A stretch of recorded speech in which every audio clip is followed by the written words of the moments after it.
Hi, and welcome to this live chapter reading, hosted by Itsy Bitsy Book Bits, of There Be Demons by M.K. Theodoratus. Chapter 1, An Unwanted Discovery. Britt Kelly leaned against the jamb between the cramped kitchen and living room of her new home in the projects.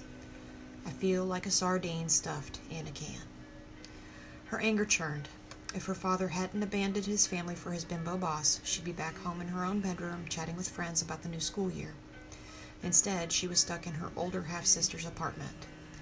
Many prized the apartments in St. Edmund's Towers for their size, but Britt refused to see it. She looked at the walls they had painted as a trap. Her mother and sister were sleeping in each family's respective bedroom. Her two small nephews smeared jam on their faces in the living room as they waited for the cartoons to start. Her two younger brothers, Carlos and Darren, whispered in the bathroom, forgetting their argument over who got the sink first might wake their sleeping mother. Welcome to another merry day in the projects. The teen huffed as she waited for her brothers to get ready to sneak away to go see their father uptown. Her thoughts switched to getting revenge on her absentee father. He'd missed his last two court-ordered visits, but she'd get him today, even if her mother forbade them to annoy him. The court said he could see his kids every third Sunday of the month. See them he would. Her brothers had a right to visit him even if his new wife hated them like cooties. Britt was going to make sure they did. Wish I could make him suffer for the visits he's missed. A vision of Britt sticking him with a knitting needle in each hand like his granny Nan made her smile. No, that's not vicious enough. A vision of a steamroller with thousands of pins on its roller popped into Britt's mind. In seconds, the machine squashed her father into the ground. When he emerged from underneath, he was a bleeding mess. A low-volume fanfare announced the TV news. Just as she was about to yank her brothers out of the bathroom, her favorite reporter came on. Jessica Hawthorne of the Trebridge Channel wore a stunning, form-fitting green outfit that Britt coveted. The color would go as well with her dark hair as the reporter's blonde, blue-eyed looks. Hawthorne took a deep breath, ready to deliver her morning spiel.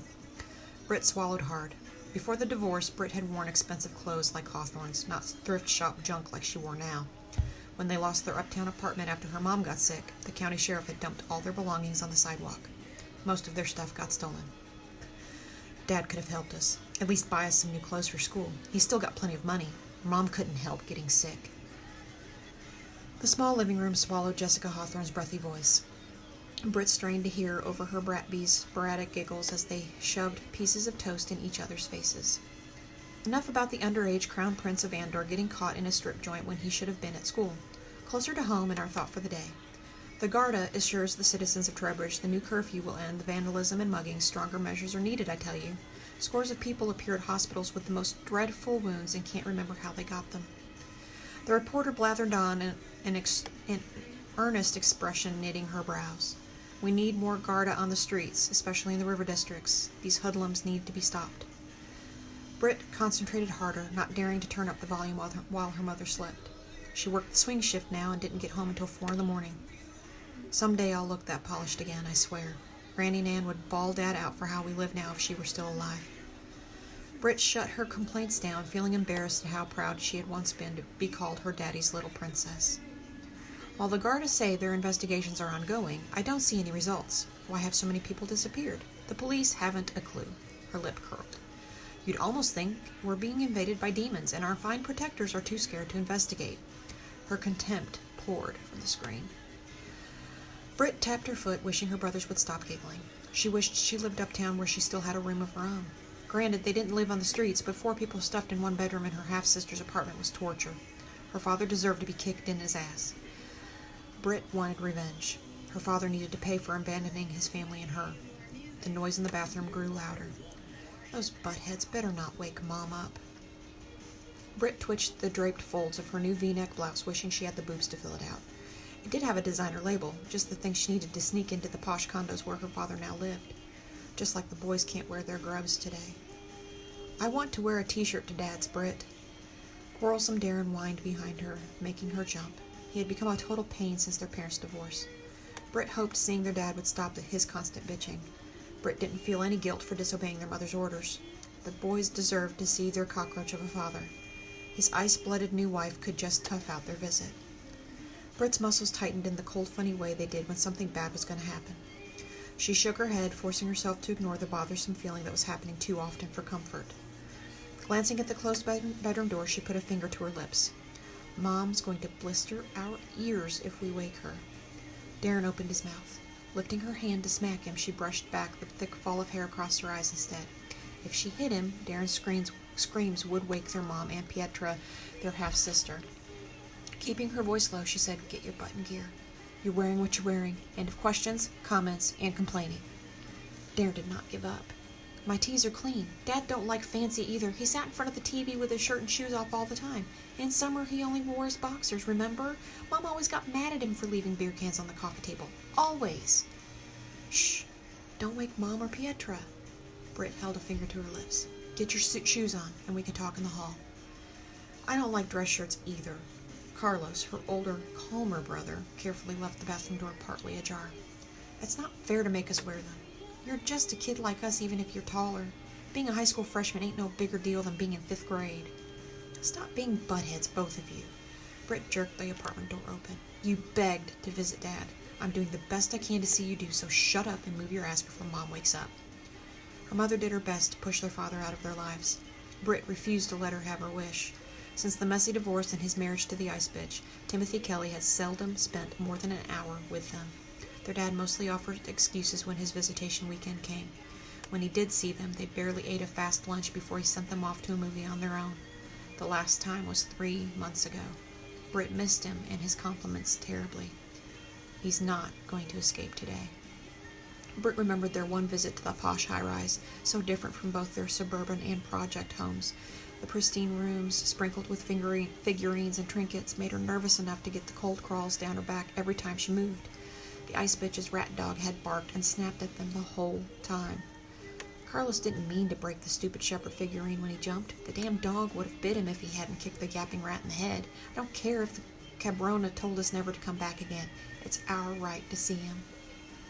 Outside the apartment, the hallway reeked from years of cooking in the 8 apartments of the 5th floor B wing.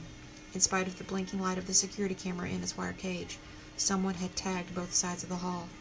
Thankfully, they left the picture Britt called the Tree of Life undamaged.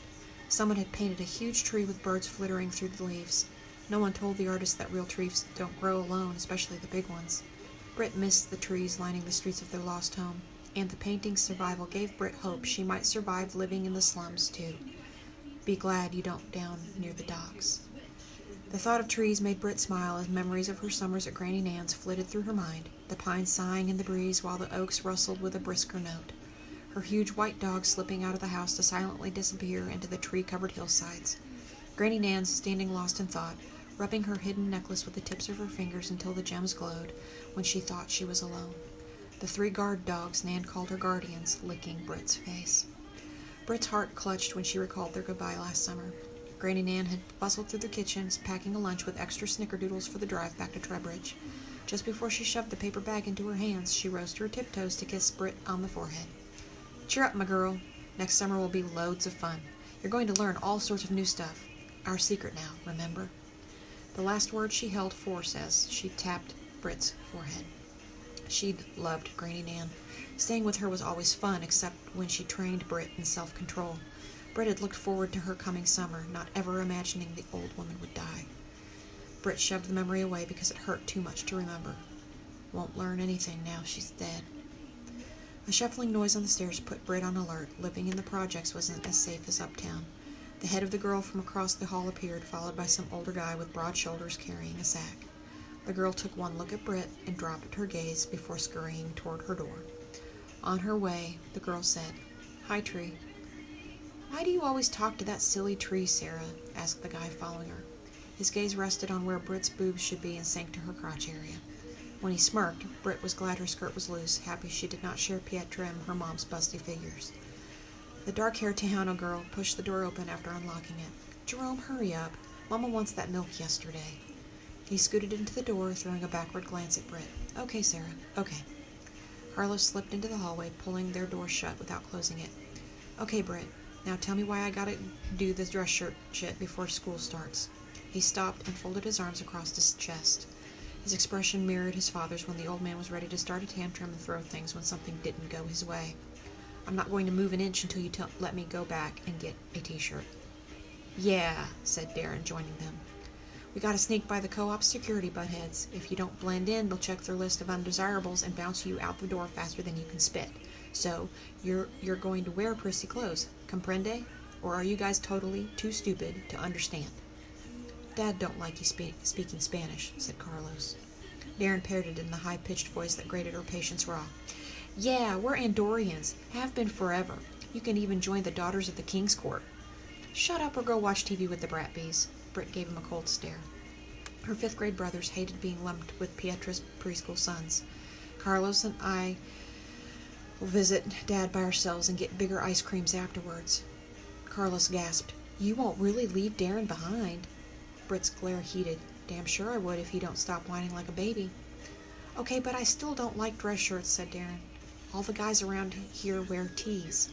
Duh, wear a tee to school tomorrow. Now move your ass. We gotta catch the train. Once on the street, the boys forgot the argument in a game of shoving and giggling. Was I ever so young? Maybe before Pietra fell down the stairs and everyone blamed me for pushing her. Memories of her father's grandmother who lived back in the hills flooded her mind. Longing pulsed through Britt as she thought of the summers when she lived with her. Britt should have hated the old woman, but she loved her. When she was 9, Britt had been sent away because everyone thought she shoved Pietra down the stairs, breaking her leg. Pietra had been teasing her by lifting her Mr. Pongo over her head, and she had been jumping trying to grab him away. But she slipped. Pietra had fallen down the stairs when Britt had grabbed her for balance. No one believed her when Britt said it was an accident. The summer after, Granny Nan had invited her back. She did teach her to control her temper. She taught her imagination games, made her use all her senses to examine the world around her, taught her to sing and descant during the long evenings with the mages who came to visit her. Granny Nan was a dissenter who disliked the King's Court and all it stood for. Still, Britt had loved Granny Nan's mountain valley. The summers had been the most wonderful of Britt's life. When they arrived at the co-op high-rise, Britt caught her breath at the plush lobby. Compared to the worn linoleum in the halls of St. Edmund's Towers, the polished floors in the lobby glowed. Real plants grew in multicolored pots by the scattered benches. Britt blinked as her eyes adjusted from the shade of the outside awning. Britt searched the security guards for any reaction, but they ignored them as if they weren't there. Britt sighed with relief. I worried too much. We look as nice as everyone else. After their stepmother opened the door on the 10th floor, Britt touched her brother's shoulders and they barged in as if expected, just as she told them to do. Manufactured lavender odor, smelling nothing like Granny Nan's real sachets, rushed out. Britt wrinkled her tickling nose, trying not to sneeze, as she entered the living room. To her mind, the apartment smelled worse than the stale cooking of St. Edmund's hallway. Granny Nan groused up a storm, thinking about stinking sepulchres if she met the ice bitch. Cold prickles teased the back of her neck. She stood by the door, unable to move. The colors of living room shifted, and the chemical stink made her queasy. The memory warmed her, giving Britt the confidence to confront her stepmother. She would be as hard-nosed and grumpy as her Granny Nan. No one knows everything she taught me when she was supposed to be taming my temper. Slithering shadows pulsated around her stepmother, but Britt drew a deep breath. Plastering a sicky sweet smile on her face, she said, Hi, Mrs. Kelly. How are you today? The Ice Queen's dress clung to her slim hips, and a string of pearls showed in the V of her neckline. Her blonde hair swayed when she moved. Britt thought the pearl drops hanging from her earlobes nice, but she couldn't imagine wearing high heels around the house. Pietra and her mom kicked theirs off as soon as they got in the door. Her stepmother rubbed her hands down her thighs. Why are you brats here? Her voice sank into a menacing register, her words bit cold and precise. I told you hoodlums never to invade my home again. Britt blinked. Mom worked in accounting for this cabrona at the brokerage?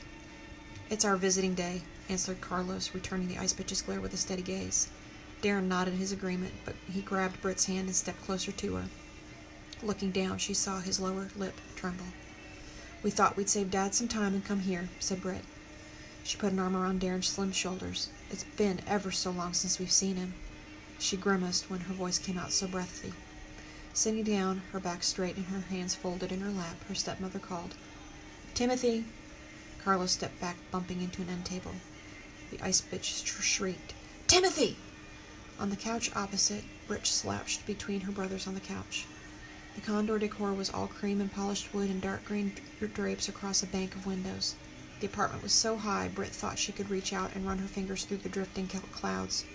Once Britt thought she wanted a posh place like this. Now she wasn't so sure. "Timothy Kelly, come here this instant." Man, does he sound in trouble. Britt shrunk into the sofa as her throat constricted. Not even Mom sounds that mean when she's ranting. Timothy Kelly emerged from the back of the apartment and stood in the hallway. His face paled as his gaze darted from his wife to his children and back. "Yes, Elsbeth." His dark hair had a deep widow's peak just like Granny Nan's, only his receding hairline made it sharper. Britt regarded him as he sauntered toward the couches set square in the middle of the room, reminding her where she got her lanky height. He was thinner than she remembered, held himself tighter. His normal salesman smile grew until it wreathed his face. He brushed a hand through his wavy black hair, what was left of it, and tugged on an ear like Darren did. Britt blinked when she thought she saw a smoky leash around his neck leading to the ice bitch's hand. Maybe he's working out? Britt stared at the gray tinge under his complexion. I'll bet he daren't yell back at her like he did Mom because she has all the real money. While her father fidgeted 3 steps from the hallway, she squeezed the twins' hands as she waited for her stepmother to answer. The weekend slob she grew up with had disappeared. His slacks matched the dark stripe in his sports jacket, and his shirt complemented them in a different shade. Britt hoped the twins noticed how sharp he looked for the next time they argued about dressing up. As Britt glanced at her stepmother, the light shifted as if the sun had slipped behind a cloud, making the room darker. For a moment, Britt thought her stepmother had turned a murky green, darker than the drapes, and the woman's canines grew long enough to rest outside her lips. Britt's heart raced as she fought not to show her fear. Don't be silly. Greenskin's impossible except for frogs. Hi, Dad, said Carlos, a smile trembling on his lips. It's our visiting day, added Darren, hope lit in his eyes. You missed the last 2. Her father's sales smile brightened. Glad to see you guys. The days kind of ran away on me. I'm so busy, you know. Her brother's smiles crumpled. Britt clenched her fists under her skirt. One day a month and the bastard can't remember? The warm spot in her heart labeled Daddy slammed shut. Her stepmother turned toward Britt, her black eyebrows raised in question. Her hooked nose wrinkled as if she smelled something bad.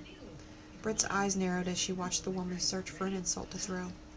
Her courage disappeared as Britt imagined the cabrona's mouth widening to reveal the huge fangs. The ice bitch's nose flattened and tilted until the nostrils faced outwards. When Britt blinked, the woman looked like a lady in a society page picture again. You gotta stop watching horror movies late at night, girl. We're going to be late for the service, Timothy. Their father glanced from his children to his wife. Sorry, kids, but we have plans this morning. Elsbeth has become a new elder at the citywide faith fellowship. We must be on time. The court order says we can only visit you on the 3rd Sunday of the month. Carlos tried to sound reasonable, but his voice gurgled. You haven't even called us in forever. Don't you want to see us? Darren sounded lost. Of course I want to see you. The voice sounded so salesman-fake, Britt wanted to puke. It's just that I'm so busy now that I'm in management. I used to be proud when he called me his princess. Britt remembered how she preened to attract his attention and felt sick to her stomach.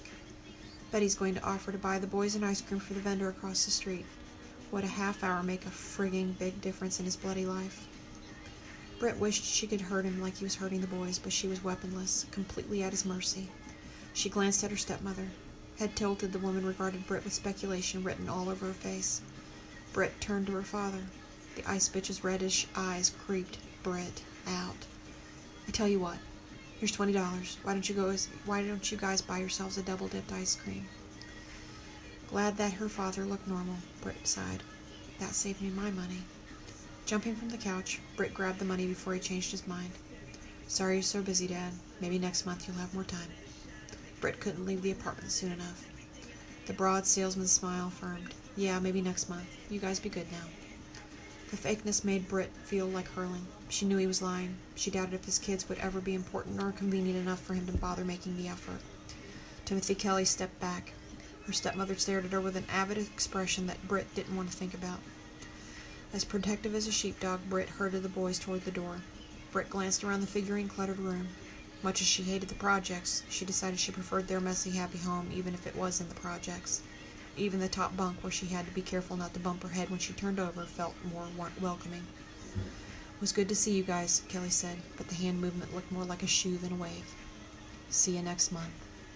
Britt pushed both boys' backs, encouraging them to walk faster, though she wanted to fly through the door. Idioto, stop daydreaming while you're awake. Stop remembering that Granny Nan nonsense. The old bat fell off a rocker long before she croaked. The thought felt gritty as it scraped through her brain and then turned cold as if it had rolled downhill into a pond of slime. She was a batty old nothing with the brains of a loon. Your father was wise to keep away from her, and you should forget her. Blinking, Britt swallowed hard. The need to get the boys out of the apartment overwhelmed her, and she shoved them harder. I'll think about the scummy thoughts later when the boys are safe. A skitter of longing almost sent tears to her eyes as her brain cried, Granny Nan, why did you leave me alone like my other grandmother? I need you more than ever. Shaking her head to clear it, and surprised she had let it soften like mush, Britt closed her mind as Granny Nan had taught her. She imagined a closing bank vault door and locked her father out, but she could still feel something scratch at her mind. Britt wanted to run for the elevators, but refused to give the ice bitch another excuse to complain about them.